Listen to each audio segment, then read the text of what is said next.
Hi, I'm Murray Feldman, and we're speaking with Irving Faught, who wrote the book, You're Never Too Young, to start a family conversation on finances. How young should we be starting?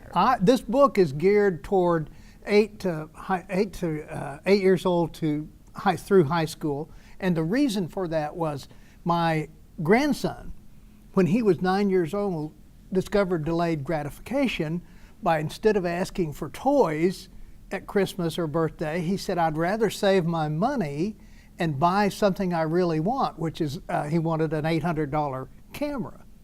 All right, so that, I thought, well, if he can understand that at 9, you're never too young to start understanding financial concepts. So anyway, the book includes, he took all the photographs and then I made illustrations out of them because of what he had learned on that delayed gratification. That's a great way to work together with a family conversation. Yes. He started the family conversation. Exactly, yeah. How do we begin the family conversation? Well, I think it's so complicated, and usually we, the parents or the mentors, are afraid because we don't know or we don't understand what it is. You know, we go through our lives just following what we read and not really understanding. So my first step is to start with money. What is money?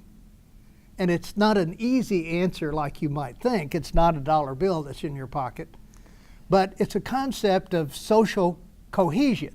And I get into that in the book. And then I think that's important also while we're getting into cryptocurrency and moving away from what we have considered to be money. I think these kids are probably better than we are and able to understand technology and where we're going with money. So we start there, then we go to budgeting and personal finance, and then we go to how to manage and protect your money. There's a big section on fraud in there.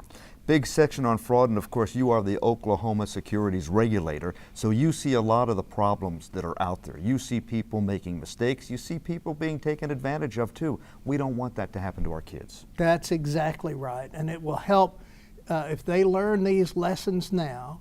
And I think there are such subject matters that they'll stick. You know, sometimes Shakespeare is hard to stick, but I think these concepts will be with them in an everyday skill set, and they'll be able to keep that throughout their lives. Give me a couple of tips, if you would, from the book on what we should be doing and how we should be doing it with our kids. Well, I think the first thing you've got to do is understand what the family situation is with money.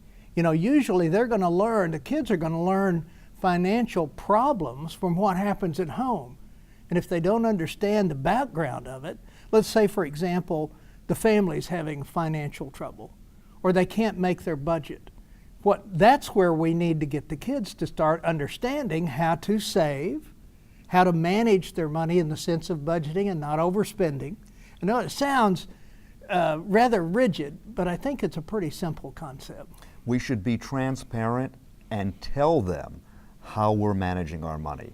That maybe one of the parents has lost a job or is working fewer hours than before, and what that means to us on a weekly basis for what we can spend and how we can spend it, exactly, and the decisions right. we make. Yes, that's the key point that I'd like to have the family discuss. And they can teach the children, and a lot of times the children can teach the parents. Better learn it in the home rather than the school of hard knocks. I think that's right. I'm not sure you're going to learn it anywhere else. I think the home is the place to start. All right, where can we get the book? Where can we read about it? Can we go online?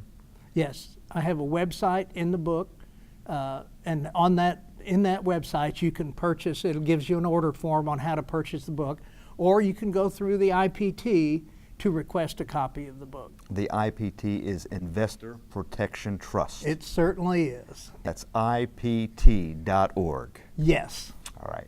Irving Faught, thank you so much for talking with us. Thank you. It's a pleasure being here. For more information on financial education, I hope you'll visit wi65.org.